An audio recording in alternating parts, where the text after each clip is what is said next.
You got to have a purpose no matter what you do in life. You got to have a purpose. So that's rule number one, have a vision. You see, if you don't have a vision of where you go, and if you don't have a goal where you go, you drift around and you never end up anywhere. It's like you can have the best ship in the world, you can have the best airplane in the world. If the pilot or the captain doesn't know where to go, it will just drift around. It will not end up anywhere, or most likely in the wrong place. So I was very fortunate that I stumbled onto my vision. Rule number two is, don't listen to the naysayers. Everything I ever did, the thing that I heard out of people's mouth was, that's impossible. That can't be done. Or no. I mean, as you know, I was born in 1947 in Austria after the Second World War. And I didn't really like Austria when I grew up. I couldn't wait to get out of there. I couldn't see myself becoming a farmer or a worker in a factory or anything like that. Even though my parents wanted me to stay there and have a normal life. My father wanted me to become a police officer like he was. My mother wanted me just to stay there. But that was their vision, not mine. My vision was totally different. I felt that I was born for something special, for something unique, for something big. So I was searching. I remember when I wanted to be a bodybuilding champion, including my parents and everyone else around me, said, this is impossible. You can't be a bodybuilding champion. That is exactly what I heard, and of course I proved to the people that it can't be done.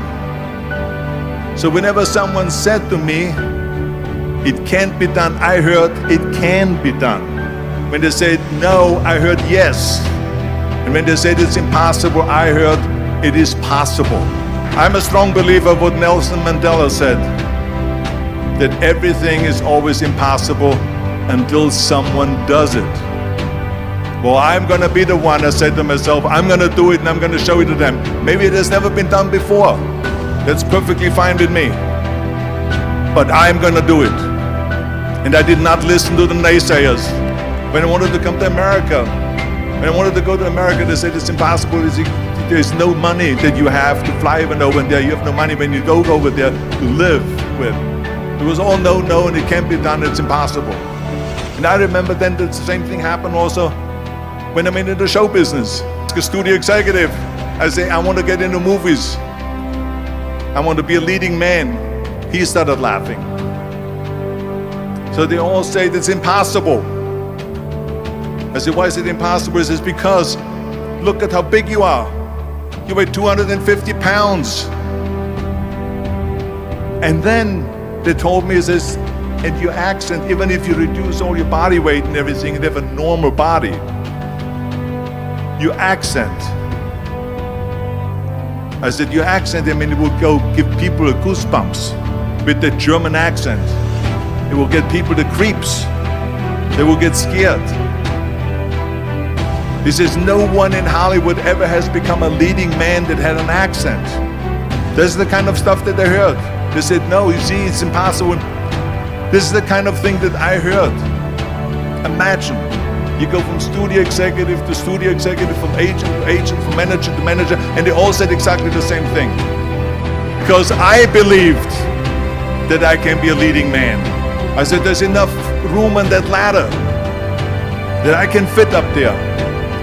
And of course I went to college to study English. I studied voice,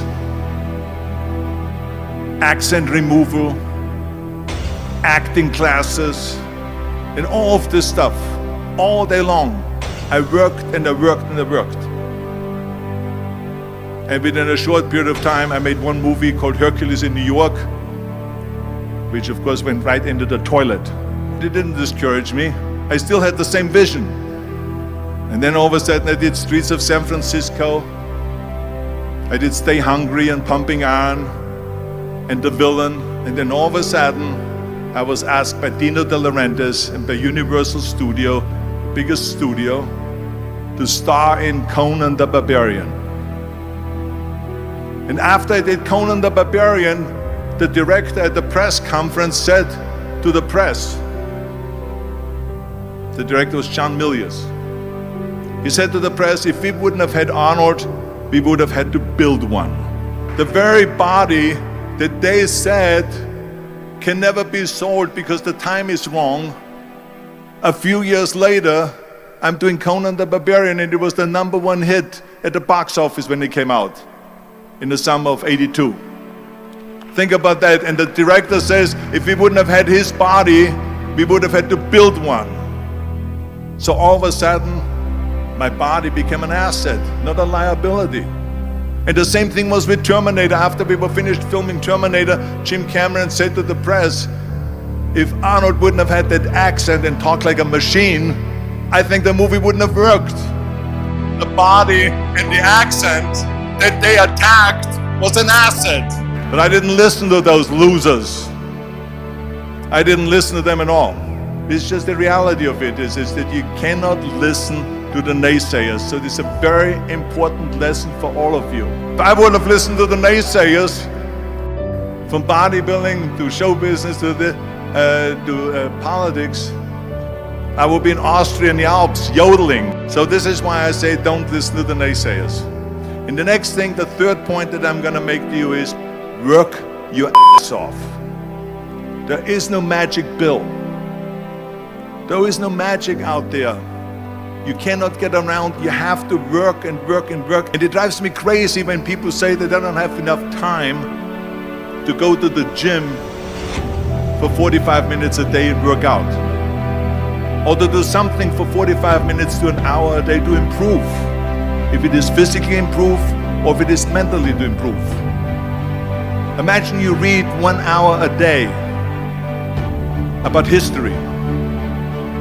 How much you will learn after 365 hours in 1 year. Think about if you study about the history of musicians, of composers, how much you would know. Imagine if you would work on a business, on some business that you want to develop every day for an hour. Imagine how further along you will go and get. So it drives me nuts because when people say we don't have the time, we have 24 hours a day. We sleep 6 hours a day, so that gives you still 18 hours. The average person works around 8 to 10 hours. So let's assume it's 10 hours, so we have 8 hours left. Then you travel around an hour a day, maybe 2 hours a day. So now you have still 6 hours left. So what do you do with these 6 hours? What do you do with these 6 hours? Then we eat a little bit. You can see how much time there is available if you organize your day. So you got to work hard. I mean, let me tell you something. When I went to America, I went to college. I went and worked out 5 hours a day. And I was working on construction. Because in those days in bodybuilding, there was no money. I didn't have the money for food supplements or anything. So I had to go to work. So I worked on construction. I went to college. I worked out in the gym, and at night from 8 o'clock at night to 12 midnight, I went to acting class 4 times a week. So I did all of that. There was not one single minute that I wasted. I became very friendly with Muhammad Ali in the 70s. Muhammad Ali worked his butt off, and I saw it firsthand.